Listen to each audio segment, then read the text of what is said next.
it's a harness on their chest and their shoulders, and that's where your dogs are the most powerful. So they are going to feel that opposition reflex and be like, yes, I want to pull against this. Woo! It's so satisfying.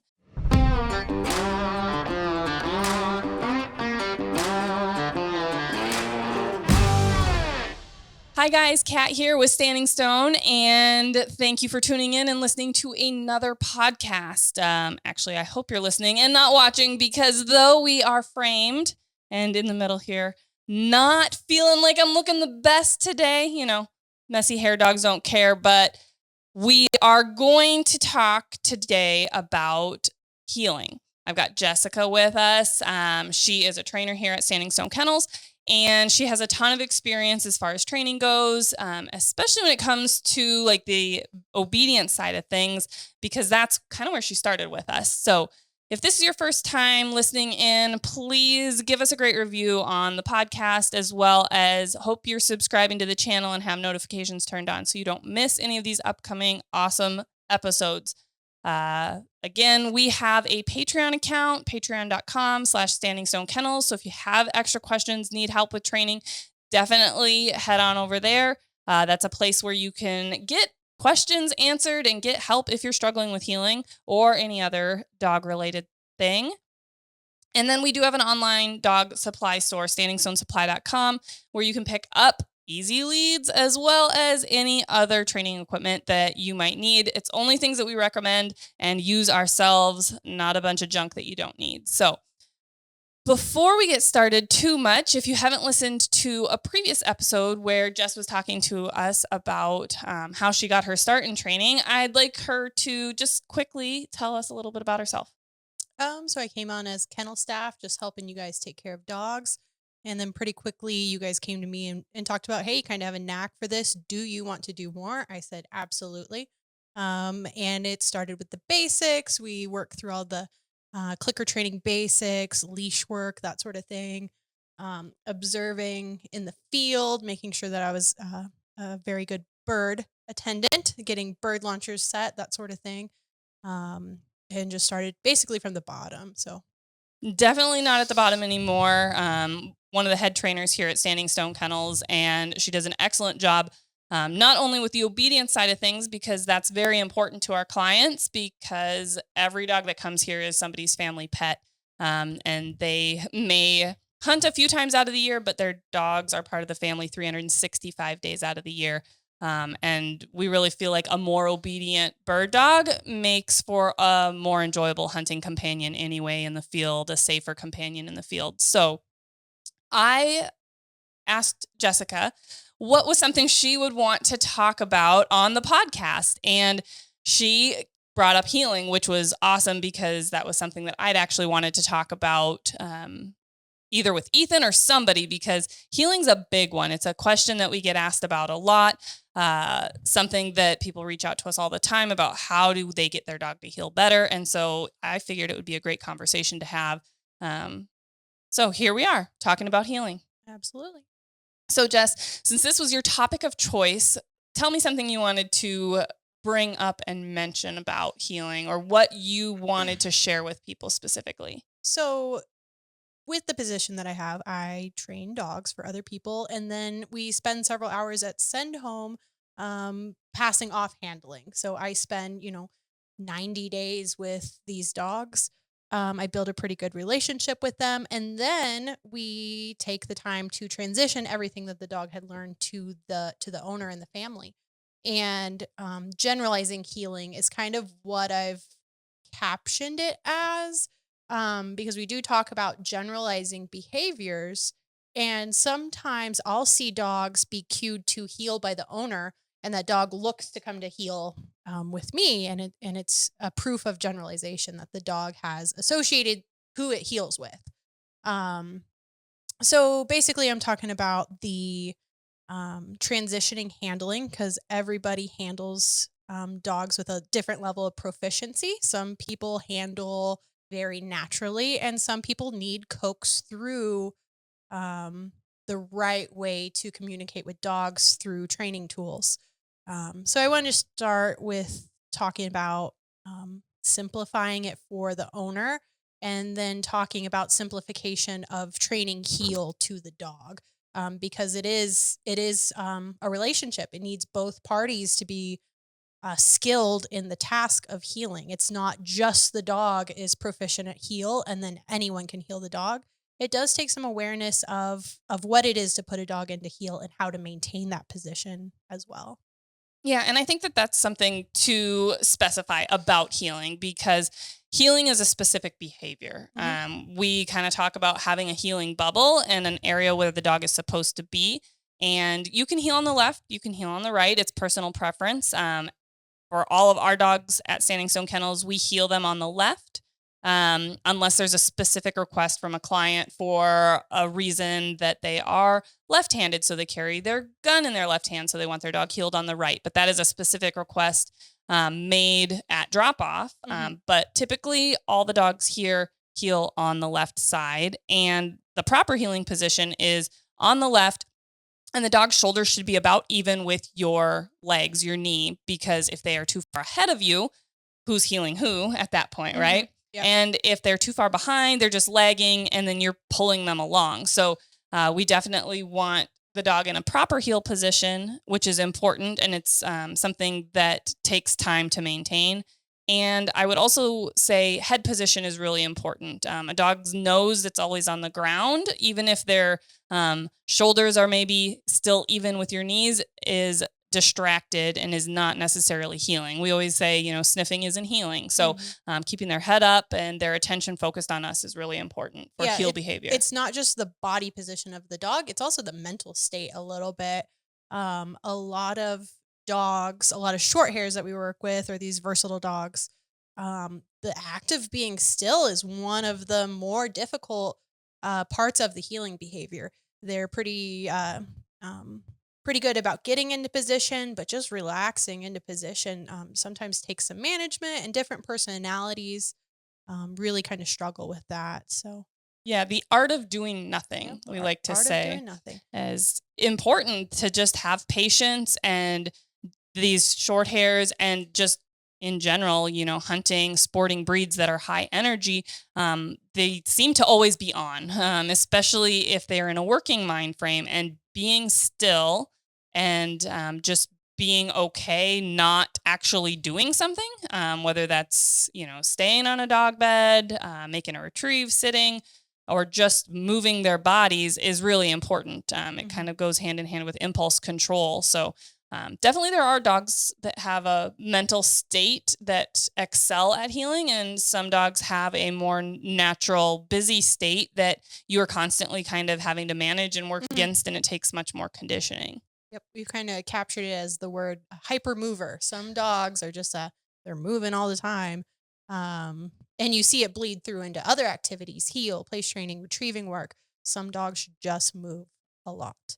Um, some dogs are the other end of the spectrum, and they can be a little softer, and that movement helps them in a different way. So sometimes moving your feet is the answer, and sometimes being still is what you need to work on. And that's really a big part of reading the dog. So if you know that your dog is a busy little bee and always ready, ready, ready to go, slowing them down, having them be able to just be okay doing nothing and waiting for our guidance is something that could be worked on. Whereas you've got a dog that, might lack a little momentum in their training. So Mhm. keeping things moving.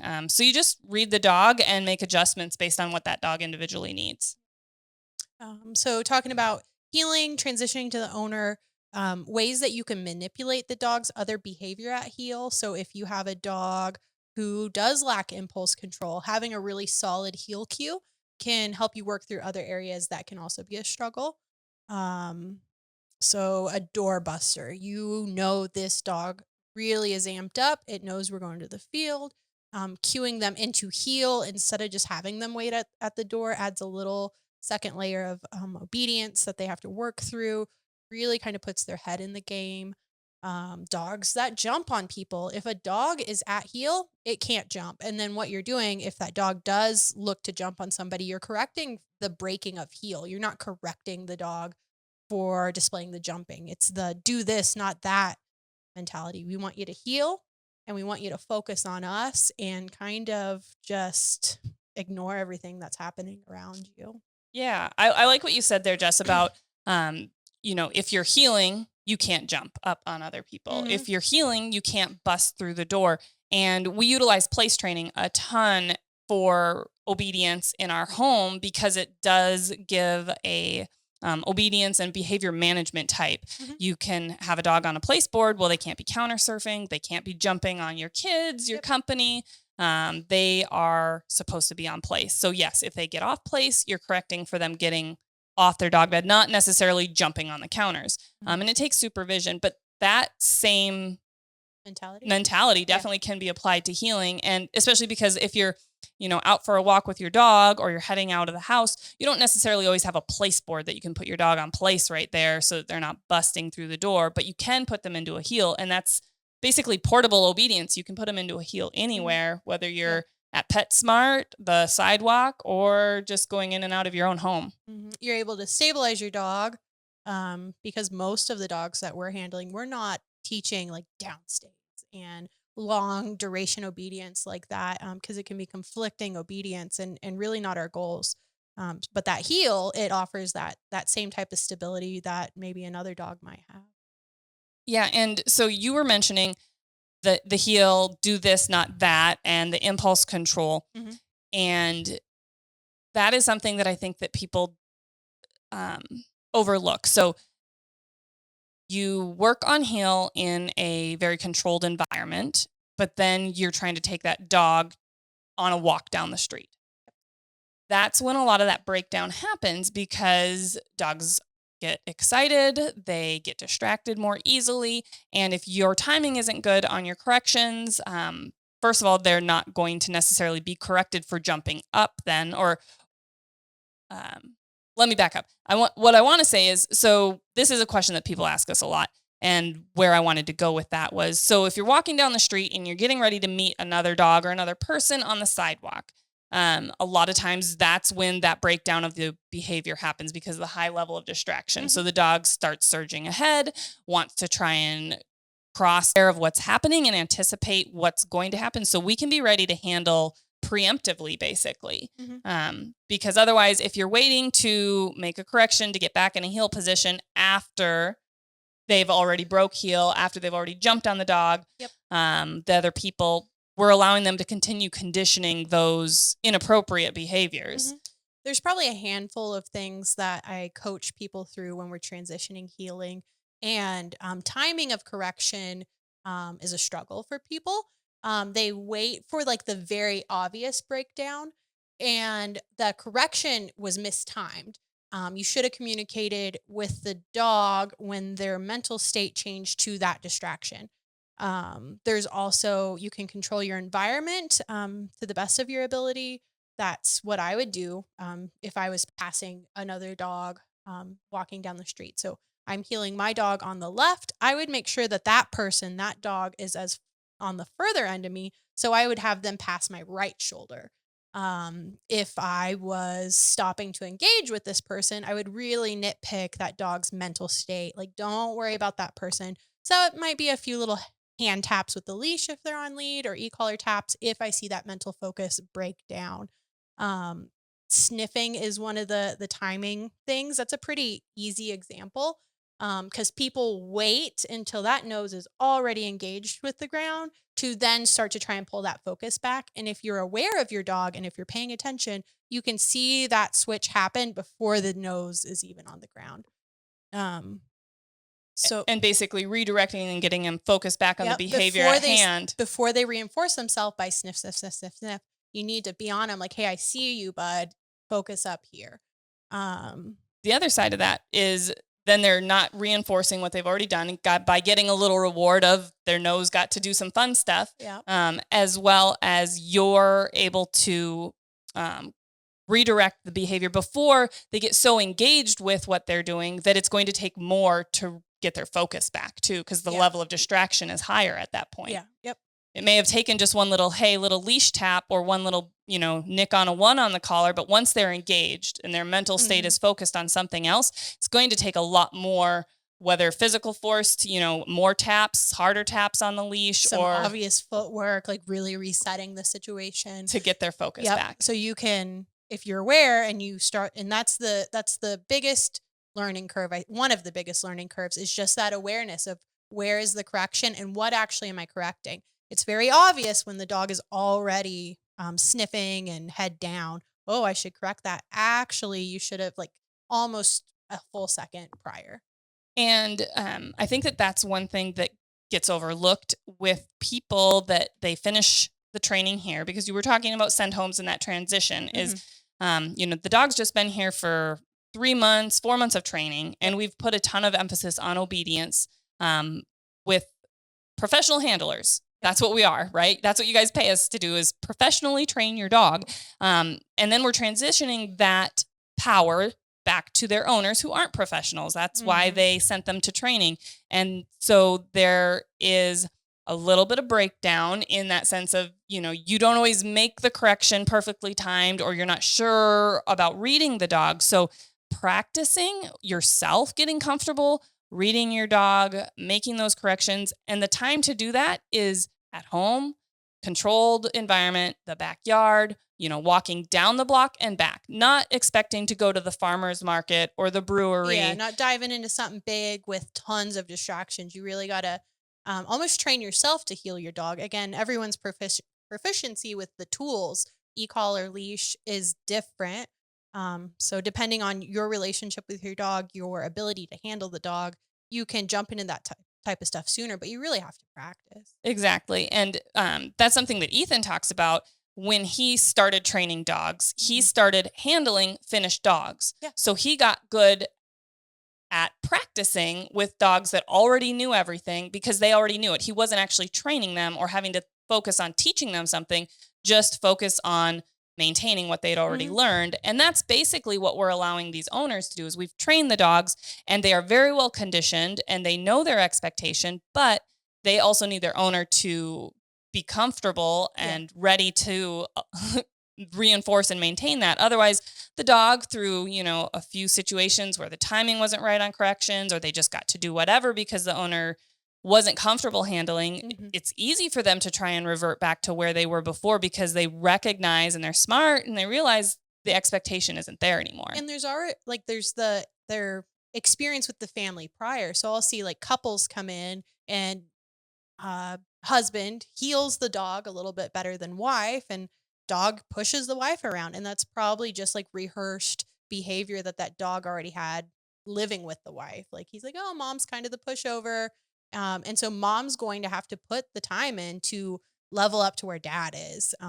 Yeah, there's definitely some added baggage there. Dogs are situationally place oriented. They recognize those patterns really quickly. So it doesn't take long for them to go, oh, well, the only one that truly holds me accountable is one of my owners. The other one just lets me do whatever. And there's also like the flip side is sometimes people get so tense, so tight about thinking about healing correctly. They become too worried, too anxious in their body. And that the dog can tell, that dog can feel it. And I've had kids, like 10, 12-year-old kids come in who heal really well because they just don't carry that emotional tension that the dog picks up on. They're definitely not as anxious or they're just uncomfortable. like, oh, I'm walking this dog. And the dog's like, actually, I relate to that. Let's go for a walk. Because inadvertently, what can happen is you're tense and you're actually putting pressure on the dog that you don't even realize you're doing, whether it's actual pressure of them feeling tension on the lead, or just that personal pressure that you're putting on them because they have such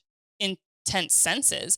And so they are feeling that pressure and they're like, well, what am I doing wrong? Like, I am doing this right, but mom's so tense or dad's so tense, or I feel there's a little pressure on that lead. That to them means, hey, when they feel pressure on means you need to change what you're doing so that you're in the proper heel position, doing the proper behavior. Pressure off means, oh, you're doing it right now. Well, if they're feeling that perceived pressure constantly, they get confused. Yep, absolutely. And your body language is so, like, I think it's super important. So I tell people, think square shoulders, elbows in. We don't want chicken arms. We want our elbows, down. And most of that movement is a pivot out of the elbow is how I heal.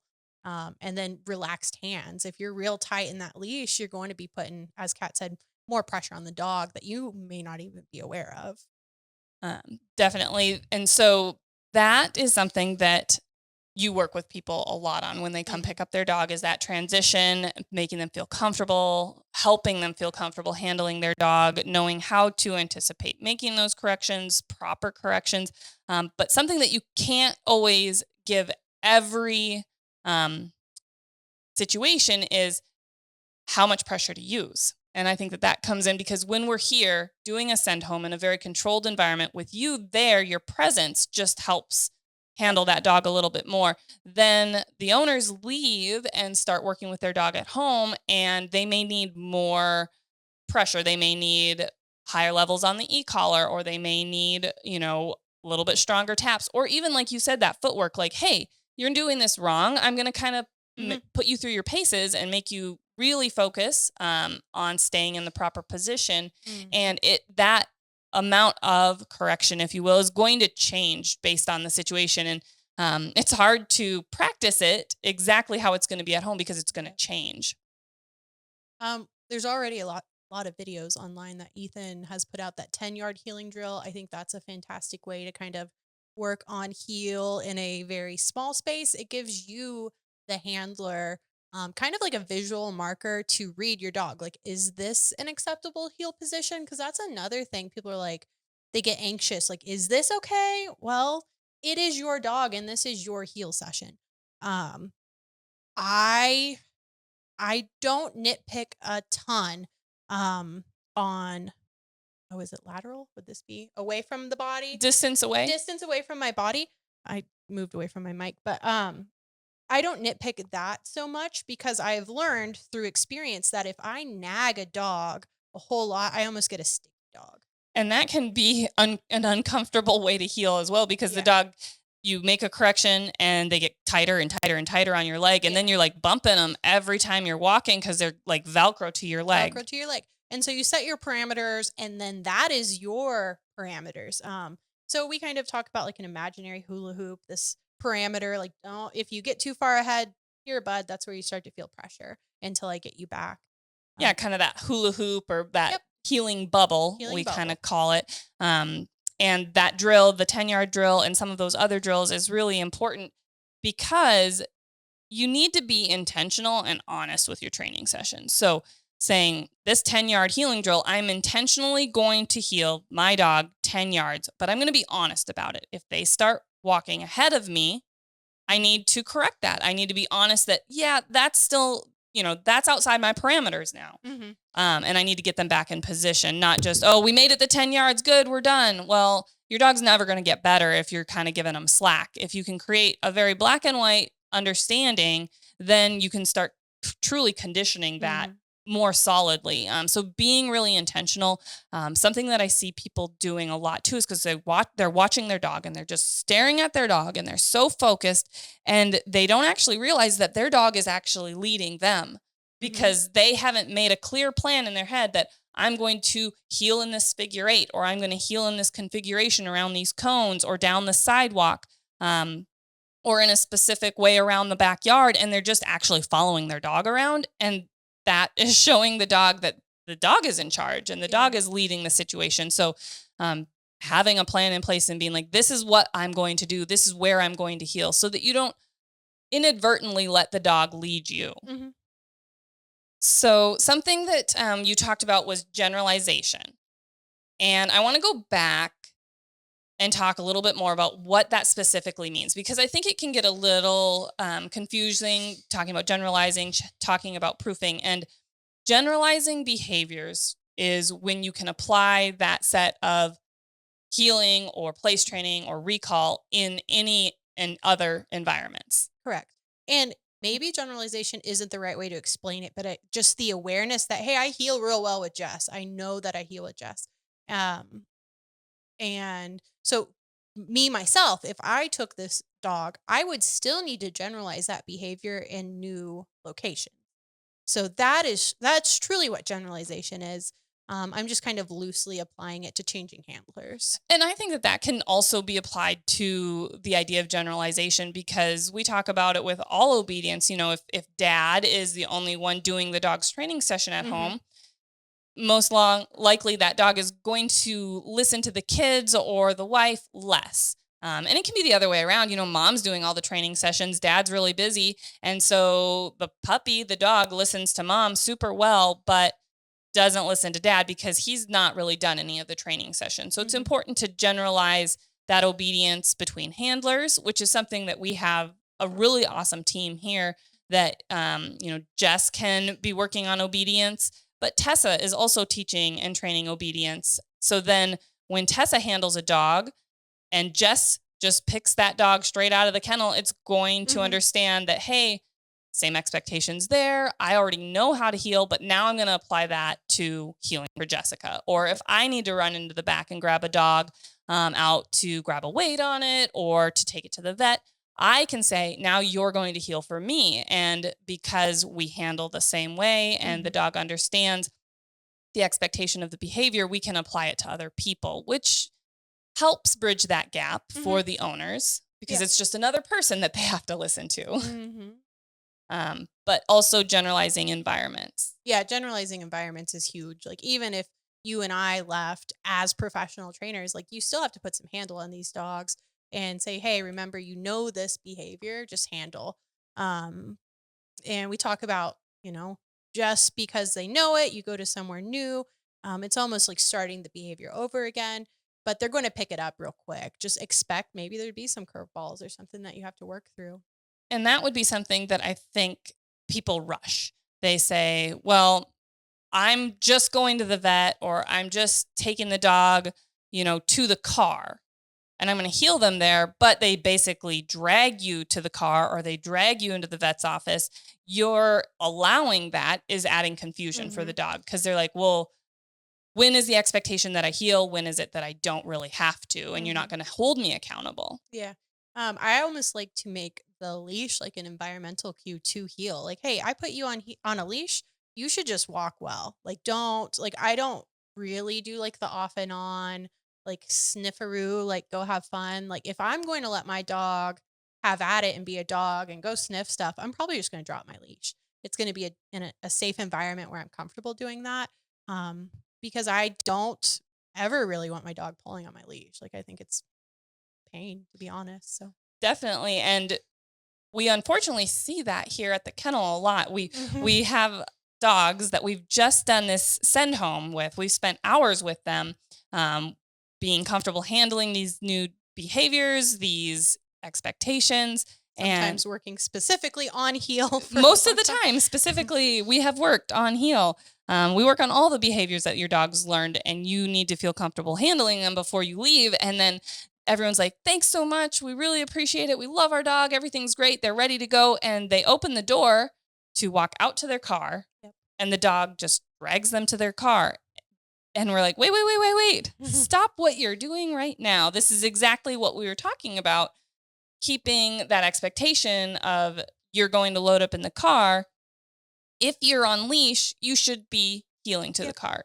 And I'm not saying you have to be, the healing police, but what you need to do is be honest and say, hey, I have my hands full, with the dog food and, some of these things that I picked up for my dog. Sometimes good enough is good enough. And you say, okay, I'm not going to heal you, but I'm going to release you from a heel. Yeah. And say, wait at the door. I open the door. Okay, you can go through. You're under control still. You're not on a heel. You're not at heel, but you're just kind of milling around, staying in the area until we make that, walk from the kennel door to my car. And then I'm going to call you over and I'm going to kennel you up in your crate in the back of the car. But I knew that I was too distracted. I had too much going on to fully keep you in a heel position. So I released you from that. Instead of letting them pull you because you couldn't handle it. And there's times even as you're working through heel, you're like, oh, this situation presented me some like variables I wasn't ready for, and my heel was a struggle. And then you're ready the next time. So it's like, yeah, we're getting ready to go. Bunch of stuff is happening. You want to take the time to work through it if it's possible, but you just it's awareness, being aware and honest with yourself. What was that heel? How was it? And the vet.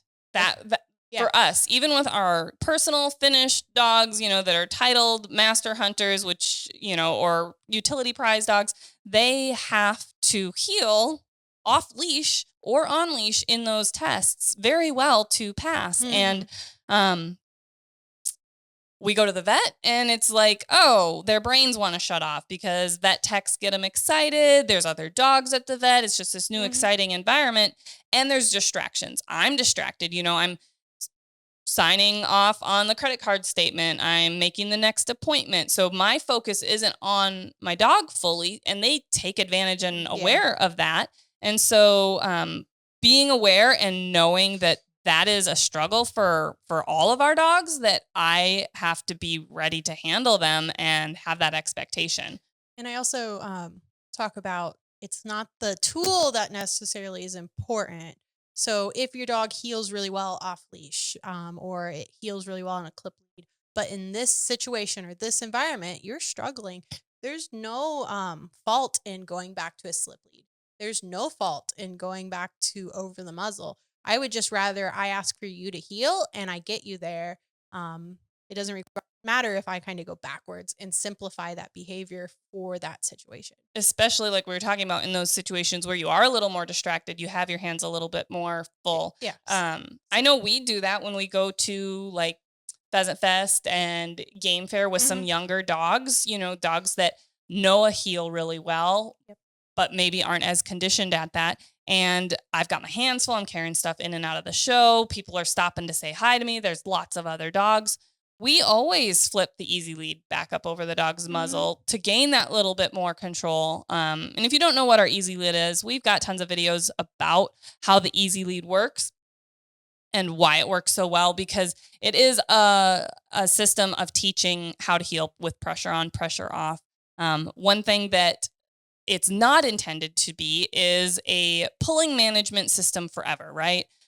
In those high distraction environments, when I need a little more control, I can flip it up over their muzzle, gain a little bit more control. But that shouldn't be my end goal, because if the dog is just having their pulling managed and they're not truly in a heel position, eventually any training tool used improperly can, cause wear marks over the muzzle. Pinch collars can cause sores on the necks. Things like that can happen if, things aren't being used properly, as well as a training tool and device to teach healing with pressure on, pressure off. But and I'll throw e-collars on the dogs too, to be like, hey, I know you can heal off leash without this, but I also recognize we're going to be in a high level of distraction and I'm going to need to be able to control you better. And I'm not going to go to the vet with my dog off leash. They're going to be on leash. And I'm typically not going to be throwing an e-collar on them when I'm going to the vet either, but I can always slip lead or flip it up over their muzzle as well with that easy lead. Even dogs that I find very proficient at heel, if I'm going to have them on a leash, I'm often on a slip lead. Just because I think it adds a little bit more like communication to the dog. I can, hey, tap at them and it means something. Yeah, when you make that correction or communicate with them through that lead, it does more than on a flat collar. Yes. Than a clip lead on a flat collar, for sure. And there's definitely, venues that you can't use slip leads, right? Like you're at a NAVDA utility test. You're not going to be able to use your slip lead. It's clip lead only. But you are to that point where you have proofed, you have generalized, you have trained, and your dog is ready for that as well as they can be for that level of obedience and testing. So we talked about generalizing, and we didn't really talk about proofing, but I like to talk about proofing with all obedience. That's when you have to add those distractions to be able to work through and have expectations for longer duration. Proofing standing still. Yeah, proofing standing still. All of those things, the dog has to be generalized for those behaviors, but then you actually have to be able to say, I've kind of proofed you through those things where my expectation and understanding is that you are going to be able to handle that. If I don't proof it, then I've got a dog that hasn't been tested, hasn't been tried. They can handle healing when the environment and the situation is optimal and ideal. Mhm. But they can't handle, oh, somebody randomly came in the room with another dog, or they can't handle, oh, now I'm just standing here and I've never really had to stand here for any duration of time. Now I don't know how to handle that. And you can't proof for everything, but the more you can train, the more you can generalize the behaviors, and the more you can condition those behaviors, definitely the further along you're going to be on that proofing path. Okay, Jess. So this was your baby. This was your healing talk.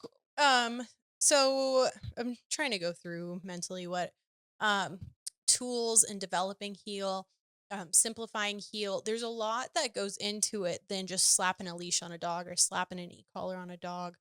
There's a skill set that you learn as you're teaching your own dog to heal. Um, there's like that active learning stage, and then there's like kind of a reactive stage where, hey, now you're corrected. Now you are being handled for a mistake that you've already learned. If you move into correcting too soon, before you're kind of teaching, um, you're, I don't know, you experience like a little bit of emotional fallout. You get a little bit of dog who might be salty at heel. Um, we want heel to be a fun position most of the time. Some of those hyper moving dogs, they need a little less enthusiasm at heel. So it's kind of a mixed bag of expectations of what you do at heel. I really do like to finish my retrieving dogs at heel. So having a dog that's like proficient getting into position, pivoting into position, that's a skill that's taught. When doing leash work, there's a little bit of learning directional leash pressure. That's a skill that can be taught because dogs naturally have opposition reflex. And so if they haven't learned that if I give to this pressure, actually that tension goes away, you're kind of fighting that natural opposition reflex. Another skill that helps to teach heel is a little bit of that targeting, all the way down to like an actual lure. You can lure dogs into heel position. But all of these like little teaching skills, these little fun ways to teach heel, put you in that active learning state so that you're conditioning all of the things you want to see before you're ready to truly correct as you're in motion. So that's kind of the groundwork that you start with.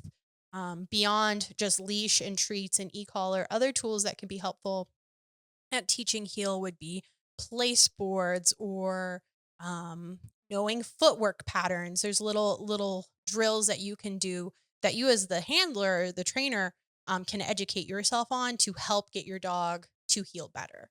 Definitely. And so coming back to like active learning. Yeah. So we try and teach everything, with positive reinforcement first, and getting a Yes. dog that is very excited and engaged and motivated to work. Dogs in general, they like to work, but they need to know Mhm. what the expectation is. And if you just throw a leash on them and are pop, pop, pop, correct, correct, correct, they're like, first of all, that's not enjoyable. And Yeah. second of all, you're going to wear your arm out. And Yeah. third of all, they're not learning, right? They're just responding to that pressure. Yeah, they're how can I make this person quit nagging me?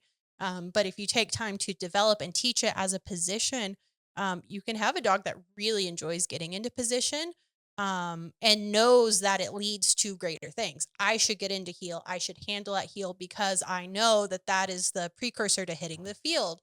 The precursor to getting to go make a retrieve. Yeah, doing all the fun stuff. So, and of course, correction comes, and it is appropriate to correct your dog. But if you swing that far too soon, you can have a little salty dog. And some dogs naturally kind of are anyway. Some dogs Yeah. And can. it can be done in any obedience behavior, from place Yeah, training to recall. You push a dog with correction and collar pressure and stuff too soon without a full enough understanding and a work ethic to want to work for you, you're going to create that, sour to training, sour to obedience. And yes, personality in dogs plays a huge role in the course of training. You've got dogs that are those like bubbly, you could bonk them over the head with a bumper and they'd love it type of dogs. And then you get the dogs where you raise your voice just to be like, hey, no. And that's like, oh my gosh, you broke my heart. Yep. So you have to definitely read the dog, and not every dog's food motivated. Sometimes you have to find other ways to build engagement and excitement and positively reinforce them. You had some really great tools that you were mentioning for healing. And kind of just randomly ran through this really cool list, but didn't talk at all about application. And Okay. I think it would be good to talk about like, okay, Jess, what do you mean you can use a place board for healing? So it gives a visual aid for the dog to return to a position. So sometimes you'll have dogs that kind of stall out halfway into a heel. Like they're almost like, oh, I don't know, like this, like a T to your body. So they haven't finished their pivot. Dogs are not super aware that their back end moves independently of their front end. So a lot of times we can just target or lure that dog. So with enough reps, you can build the muscle memory. Like, hey, this is how you swing. This is how you swing into position. Some dogs benefit from just an extra step. So swing into position. Here is now a visual platform, a place board, and then you can kind of lure their nose to the front. Um, it can just be a position, like a visual position to, hey, this is your finish, um, and help that swing. The swing is really kind of what the platform is helping to teach. Yeah. And it would help you because we also use footwork a lot of times when we're building that swing into a heel, Hmm. backing up, walking forward, backing up, walking forward. Yeah. And it can help you get away from that little nagging babysitting step, if you will, where now here you're onto this platform and you're doing that swing without my foot movement. And then you can take all of those little pieces away and you've built that behavior. And through the training, uh, how we move through training here at the kennel. Place training's typically where we're starting. We're waiting to evaluate what that dog's field search is before we're moving into heel. So it can also just be a middle ground of something they already know. And so you're working off of previous behavior, and it can help them just kind of be like, oh, I station at Jess's left side. Because some dogs, they want to like kind of cast in front of you and end up on the right and want to swing behind you, and that's something that we work to avoid, just because as we condition these dogs, my preference for like a retrieve, a delivery into heel is that all of that footwork from the dog happens in front of my body. And so it can help to avoid that casting to the right, swinging behind, which is a preference that I don't like. I don't like my dogs to do that. Right. Because from a testing standpoint, too, which is very applicable here, is anything that your dog is, out of sight doing, it can lead to some naughtiness. Like, hey, I'm parading with this bird now. I'm not bringing it back to a solid, heel. Or I went behind you to swing around you and then I dropped the bird. Whereas if you can keep them in front of you, you can see what's happening. And in training specifically, you are better able to anticipate Hmm. and correct something that could cause problems and conditioned problems in the field in the future. Um, You can technically set up. There is a four platform drill. I don't know what it's called. Um, but you, the handler, are in the middle, and you're just pivoting that dog. I would be moving my left shoulder backwards, and I would just keep pivoting to that next platform. Pivot, pivot, pivot, and that's kind of what that footwork drill is. We just remove the platform. yeah, and if you can add those little extra baby steps in, a lot of times the smaller steps you take to get there, the faster you'll actually accomplish your goal Hmm. because it makes it a little more clear to the dog. Oh, well, I already know place training expectation. I get on this place board. Well, now there's a place board here that just happens to be in my left side of my handler. So you can kind of incorporate both of those behaviors Hmm. into a finished kind of behavior that you're trying to shape. And then obviously you remove the place board because you're not going to have place boards in the field, but it's kind of a baby step to get there easier for the dog to Yeah, understand. it's not all dogs do I do that drill with, but some dogs benefit from that, and knowing when you're kind of at a hurdle, like, hey, let me try something new. How does this dog learn? Well, this dog learns with visual aids, so this platform helped this dog work through something it was struggling with. Yeah. And so I also wanted to come back because you were talking about, that spatial pressure, and sometimes dogs can get real sticky. Yeah. And the more pressure you add, the more tightly they cling to your leg, it seems like. So if you've got a dog that is a little bit distant, like they keep kind of drifting further away from you in a heel, you could create a boundary by like walking along a wall. Hmm. So the wall's to your left with enough space for the dog to be between you and the wall at basically your parameters of how far the dog should be away from you so that they can't get further away from you, but you're truly not actually applying any pressure to the dog. They're applying it to themselves by that wall being there, and they're not going to walk into a wall to help them condition that distance that they should stay to you. A wall, yeah, that's a great way. A healing stick, similarly, it's like your moving wall. Yep. It's applied pressure from the dog. It can be literal pressure for the if the dog needs it. But you handle it the same way. So you would just cast your arm out, and now, hey, buddy, don't go past this because there's actually pressure over there.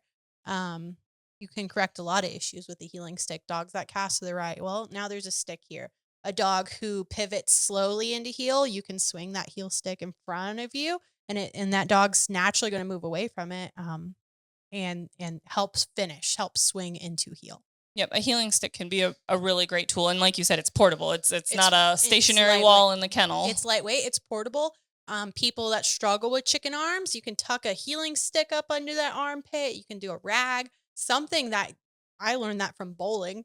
I chicken armed my bowling ball, and my coach was like, "Nah, put this rag in your arm," and it gives you something to think about. So you're not doing weird stuff with your arm when you're trying to manipulate a leash.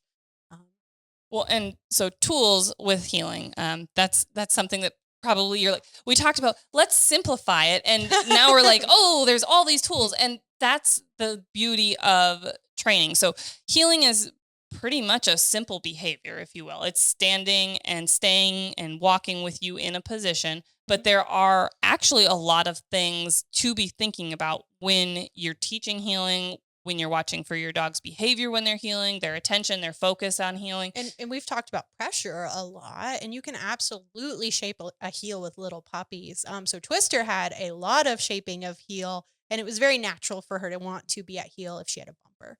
And so if you start early enough, that puppy can learn that the left side, or whatever side that you're going to choose to heel on, if you're picking one side, I do the left, you can really make this a valuable place to be with little puppies. And that's something that I think it's overlooked. A lot of people are like, oh, they're just a puppy. You know, what do you do with a puppy? Yeah. There's so many conditioning, shaping behaviors that you can do that truly involve no pressure. It's just all fun, all treats, all reward. Yep. And that's not to say she healed for duration, but the act of getting into heel, you can start that really early.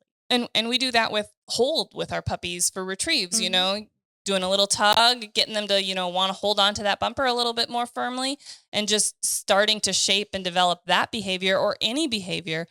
We were actually talking about this the other day about sit.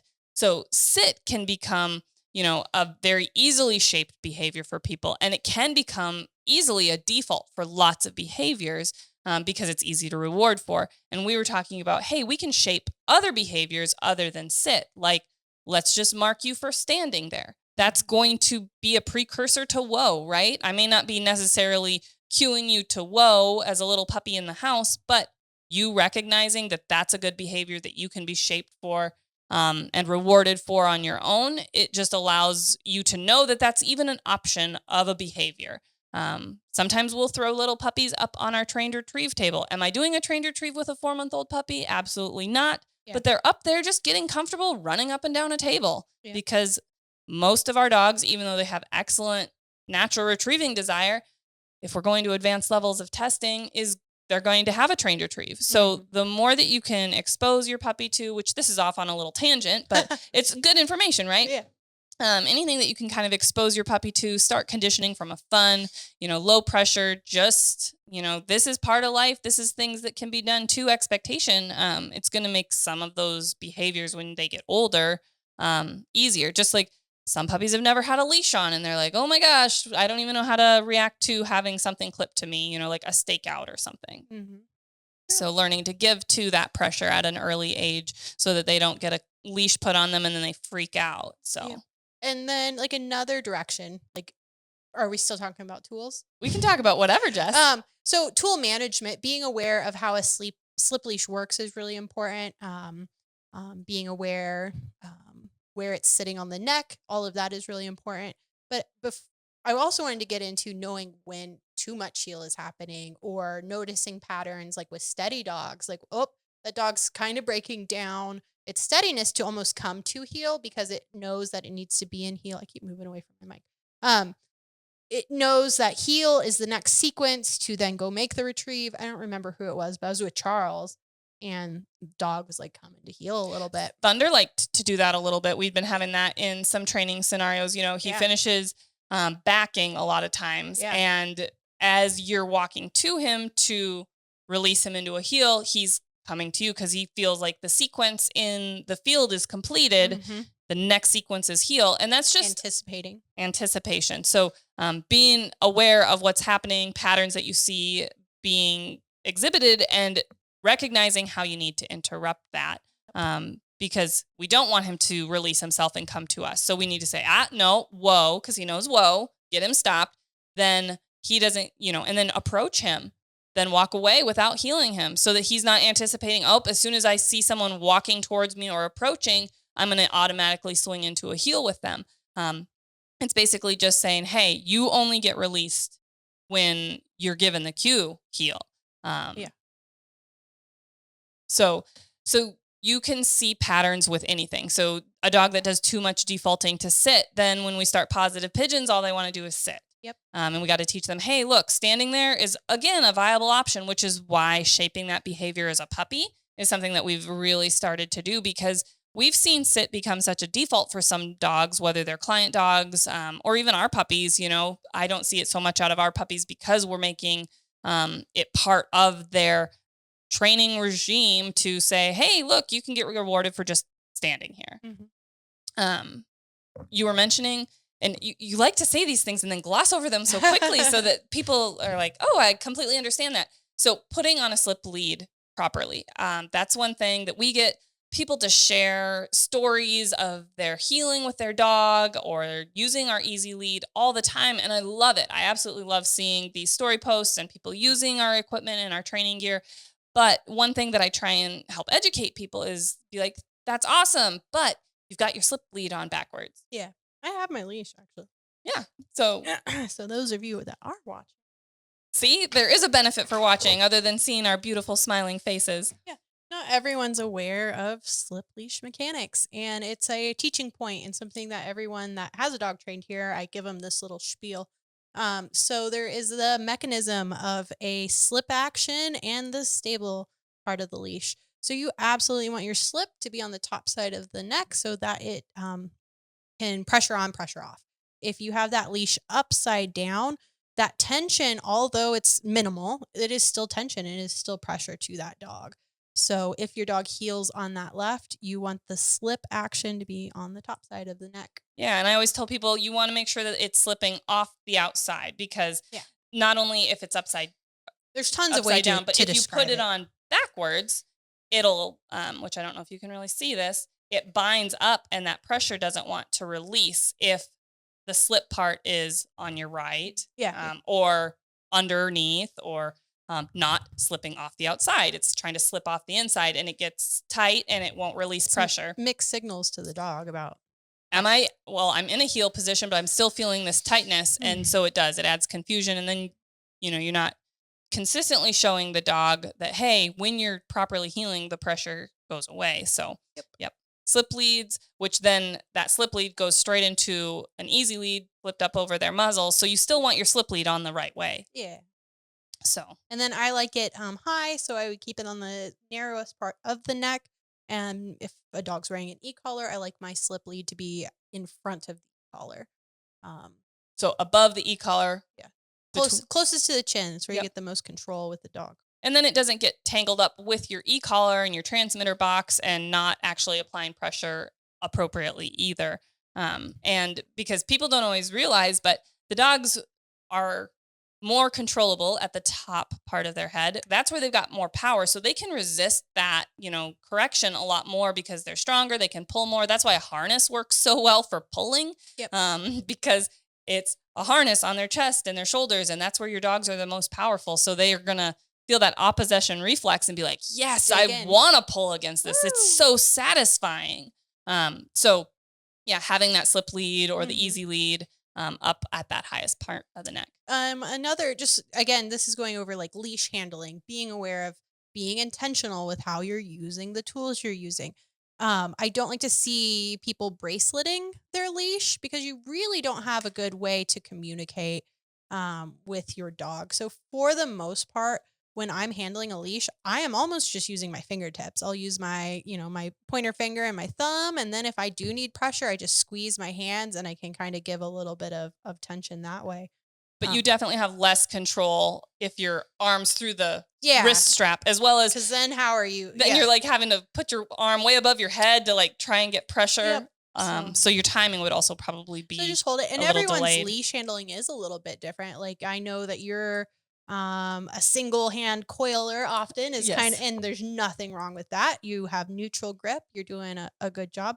I often cross body my leash and I will hold here sometimes and then just reach down and I'm still at the same position that you are. It's just like a different technique to hold leash. Yep. And you just want to make sure that you're not putting any pressure or tension through that leash.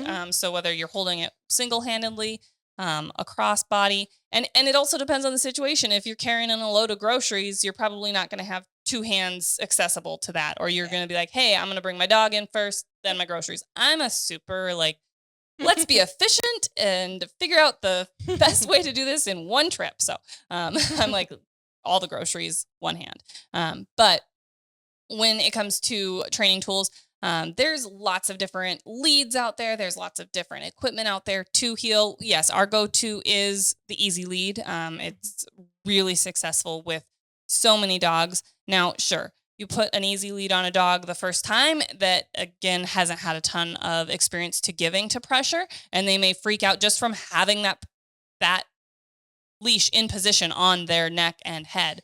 And it takes time, and that would be one of the things that I really want to mention. And that's like an article that I wrote about, the Easy Lead, and really any healing tool isn't a magic wand. It's not, you put this on for the first time and your dog magically heals perfectly. That is not the way that dog training works. Yeah. Teaching what pressure is a lesson in and of itself. So pressure on, pressure off. Like some dogs, when you introduce over the muzzle, it's just, hey, feel these little taps. We're actually not probably going to move around the room because you just need to experience what this feels like, and understand like the world goes on. You don't have to freak out. You don't have to alligator roll or do anything weird. Just be normal. Stand there. Yep. But it's not just, oh, here, I put this on and magically you're going to heal for me for 5 miles on your first walk. Yeah. Maybe you've got a dog that you can say, hey, I did that and it worked perfectly. Well, great. But I would argue that you're still using it as a pulling management system at that point and not really teaching them. And then eventually either your dog's going to harden to that pressure, or it's going to create wear because it's not truly being used properly. Like I said, the Easy Lead isn't supposed to be used as a pulling management system like a harness or something, or the gentle leader. It is a training tool with pressure on, pressure off. Yeah, it gives an additional place of pressure across the nose, behind the ears, whereas like the slip lead pressures, the neck. So once you drop that Easy Lead, and I do most of my I'll teach the Easy Lead. And then once we've kind of shaped like this give to pressure, you've learned what pressure is, you learn how to shut the pressure off.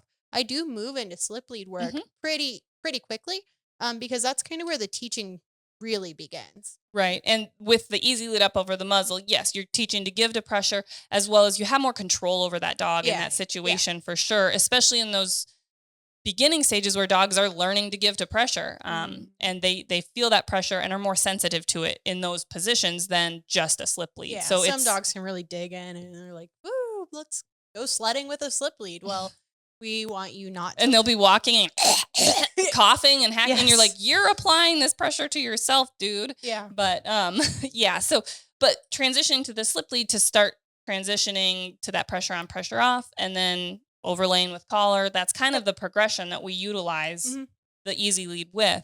But any dog training needs to be generalized, needs to be proofed, needs to take time to build up to it. You would never take your dog, ask them to sit, and then expect them to sit for 20 minutes the first time you ask them to sit, or kennel on their dog bed.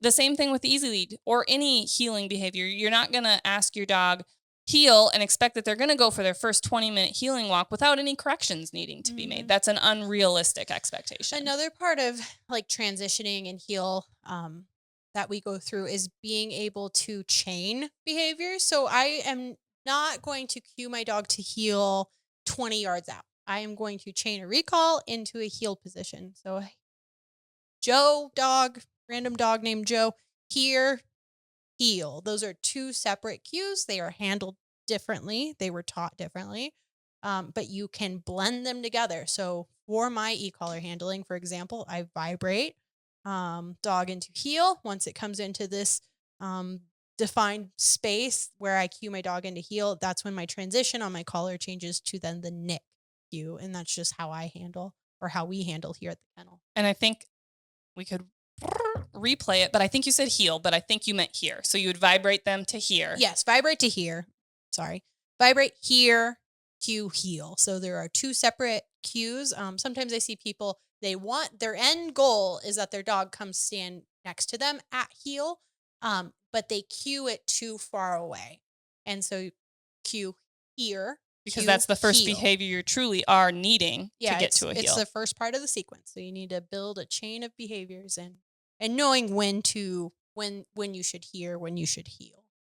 And I think that was also a valid thing to mention is you utilize the e-collar for a recall with vibrate, and you utilize the e-collar with momentary stimulation to tap, tap, tap them into a heel. Yep. Because it's like simulating that tap, tap, tap on the leash pressure.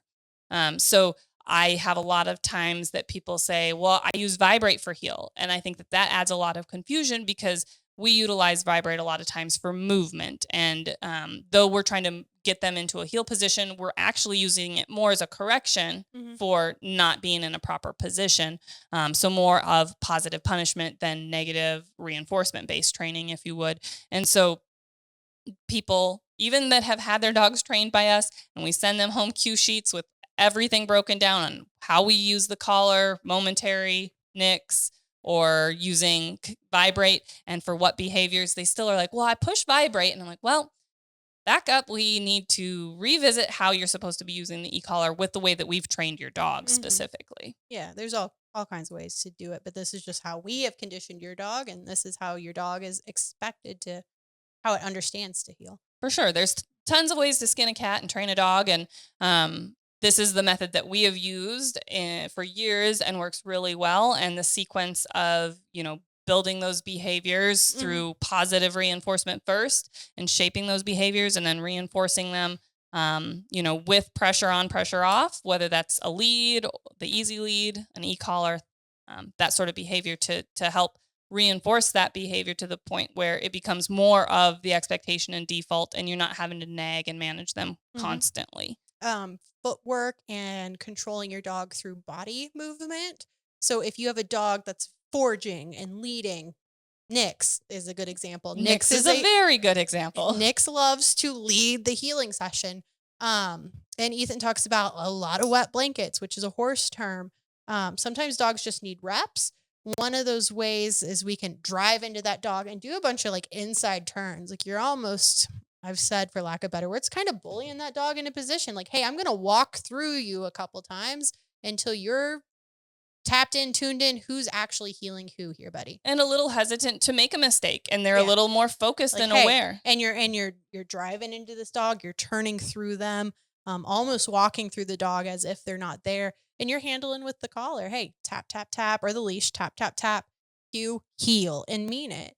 And Nix, like you said, he's a primary example. And he was a dog that we didn't do as much of the, reshaping, conditioning and making him want to heal out of and through that positive reinforcement, luring, baiting, shaping, and more like, hey, now, we're teaching you with pressure on, pressure off. And so that's definitely something that I see as a difference between like his training, and he does still struggle with heel if you're not, on him about it. As well as he has that more, I guess, dominant, personality where he is leading the pack. He is in charge. And I've let him get away with that with me. And that was a mistake that I made as a handler. Like, oh, he's my best friend and buddy. Well, he is very important to me, but he needs to respect me as a pack leader. And he has learned that he doesn't always have to respect mom. And that's him. Hey, I'm leading this healing session. You follow me. Well, when we've seen that in other aspects of his training and his testing career, that, he kind of thinks he's in charge sometimes. But that's definitely like a training tip that I try to send people home with. When you are stepping up your environmental exposure, going to these busier places like farmers markets or hardware stores or wherever you're taking your dog that might be a little bit busier, if you see the wheels kind of falling off where you're having to nag and nick and they're kind of still feeling their oats, hey, bud, like I'm going to pivot you around a little bit. Are you paying attention? Okay, now we can keep up the forward momentum. Because what ends up happening is you're nagging him, and it doesn't mean enough. Yeah, it's not meaning enough, or you're going up and you're going up, and they're still almost like self-reinforcing. Like, I'm still kind of getting away with this stuff, and what's happening? Nothing's happening. I'm still getting what I want, which is either to go closer to something that's exciting for them or keep just moving forward, honestly. So yeah, taking the time to, hey, I'm gonna turn you around a little bit. Yeah, complete 180s. Be like, hey, And now we're heading the other way. You're getting after him a little bit. That's how we kind of heal away from bird contacts with steady dogs. Is I'm going to turn through you and walk the other way. You can also use that kind of footwork to kind of speed up those slower dogs that maybe are lagging a little bit. So if I take my left side healing dog and I make right-handed turns, that dog has to speed up a little bit to stay in position. And you can take that as an opportunity kind of, and sometimes you can put, some correction on them. But hey, come on, bud, you got this. And some more encouragement. Yeah, like, let's go. Yeah. And benefit what dog you have. So knowing how you can use your body language to manipulate your dog, either for control or encouragement, is another like training tip, training tool. And doing like a figure 8 healing drill. Yeah. So you are doing outside turns, then inside turns, outside turns, then inside turns. And that is something that allows you to practice having more management of your dog and them responding to, hey, I need to speed up to keep up with mom. And now I need to slow down and I'm going to be turned into if I don't get into position. Mm-hmm. So those are really great suggestions and training tools and tips and a lot of information about healing. It's such a simple thing, but there's so much involved. And that's something that I think gets overlooked in lots of training is like, there is so much that thought process that goes into just this simple obedience behavior because there's so many aspects of it from the dog's mental standpoint, your mental standpoint of anticipating, reading. You can't be distracted yourself and, appropriately make timed corrections to continue conditioning your dog to make improvements. And it's not a set it and forget it, and you're not ever going to have to revisit healing. You're going to have to keep practicing it. And it's not the easy button. Sometimes I think people just want to press the button and expect their dog to heal. And there's awareness of when you need to communicate to the dog through your leash or collar. And that's the learning curve that the human needs to learn if they're picking up like a trained dog. But you learn a lot of that along the way if you're training your own dog. Definitely. And not just if you need collar pressure or if you need the easy button of the e-collar, the footwork and, mentally taxing the dog too, because healing can be very mentally draining for the handler as well, because you are constantly having to think about anticipating if your dog's going to start sniffing or trying to forge ahead. And if you're doing all of that from the get-go, beginning to end with your own dog training, you're going to get good at reading them. You are going to recognize their tells, their patterns. Like I said, my dogs, we go to the vet. I know that I'm going to struggle if I'm not paying attention because they are smart enough to know that mom's distracted when we're at the vet's office because I'm talking to the receptionist or I'm trying to explain information to the vet. And they take advantage of that. So you just have to be aware of your dog and reading the situation and know yourself too. And like Jess said, if she knows that her dog's in a safe environment and she wants her dog to potty or she's not going to have a heel expectation, she's going to drop her leash and let her dog, off leash basically. So she's not going to say, you have to stay in this heel when I need you to be pottying. So just recognizing those things as well so that you can keep making progress towards your healing goals and getting your dog to be a better healing dog. Perfect practice makes perfect, not just dragging you around on leash. You're never going to get better at healing. Yep. Do you have any other last minute tidbits or tips? I'm thinking real quick. Honesty with yourself is a big one. Like, yeah, I let you kind of get away with some stuff. That's something that I just like remind people. Like, is your dog really? Oh, clarity of release cue and verbal markers. Actually, I do have those that I wanted to talk about. Okay. So is your dog released from heel? Yes or no? Like, that's not me. That's not a trick question that I'm asking you. Did you release that dog? Because they actually are not at heel anymore. So clarity of release cues is very important. We talk about verbal like correction. That's a pretty common one here in the kennel. Um, but also good. Hey, you got into heel. Good. I mark that. Rewarding that dog at heel. You need to be careful about what dog you have. So if you have already one of the hyper movers and you're, hey, good boy, you did it. Well, actually, you're probably just going to encourage your dog to make a mistake. That then you have to correct. So often a good is enough reward and enough of that dog to know that they got it right. So I like to mark my dogs both ways. Yeah, that was a good handle, or you made a mistake, and mark it. Sometimes that added communication offers clarity to the dog, which is being fair to the dog. So again, just putting pressure on them and they really don't know what's being asked. A little unfair. So if you teach and then develop, you can correct honestly and it makes sense to the dog. If you've taught behaviors, you can put a lot of pressure on that dog and it makes sense and them not shut down, not be Confused. Confused. Yeah. So simplifying the behavior. I'm still big on footwork. Most of the dogs that come through training, I consider puppies. They're young dogs. They have a lot of mental maturity still that they need to develop and grow into.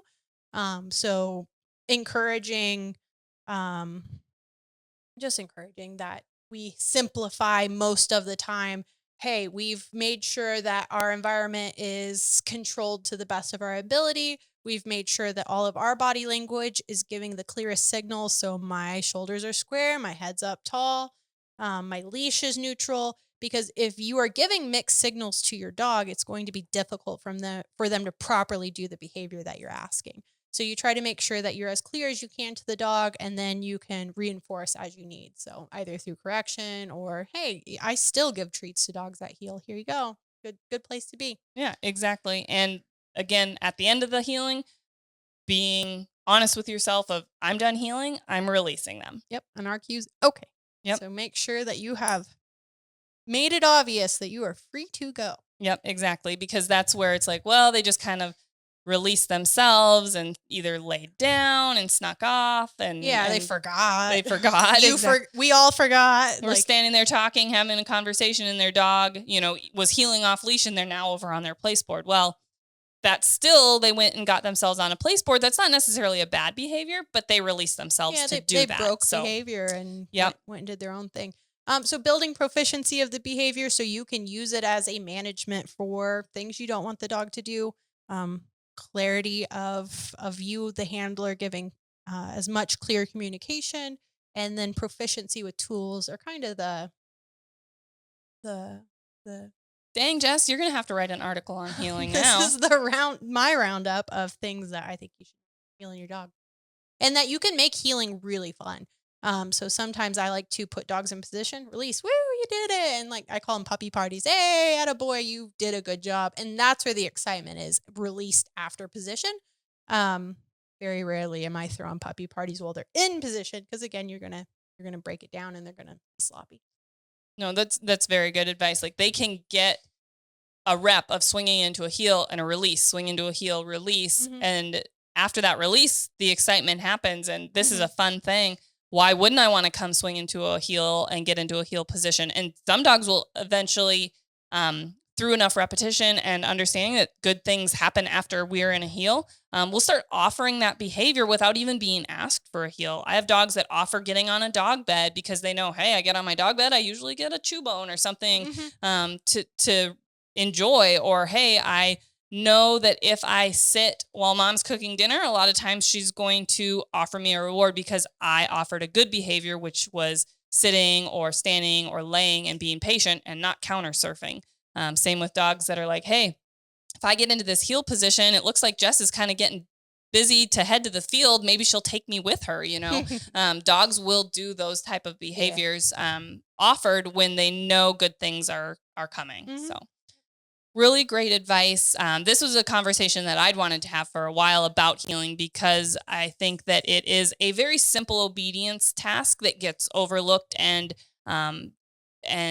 downplayed in the sense that it doesn't actually take work to get a good, solid, well-conditioned heel. So thanks for sitting down and talking to me today about that. I hope that you guys all enjoyed listening in and maybe learned something for yourself to be more honest with your training sessions and making it more clear what the expectation is for your dog, and all of these tools that were listed and Jess mentioned and how to use them to build a bigger picture for your dog and to get your dog the best heel that they can. You may have to pick and choose from this list of tips and tricks and bag of tricks that we talked about. So, and look for inspiration. Like it's all over, like horsemanship, all that stuff. I know we're closing out. No, you're fine. But yeah, I mean, this is only a small dose of the ways that you can heal a dog. So. Yeah. Take this as like your intro to healing and be like, oh, I've got so much to learn. Yeah. Because it's more than a leash and more than an e-collar. There's a lot of motivation that you need to capture, drive, excitement, and knowing when to turn it on and turn it off. Yep. And practice.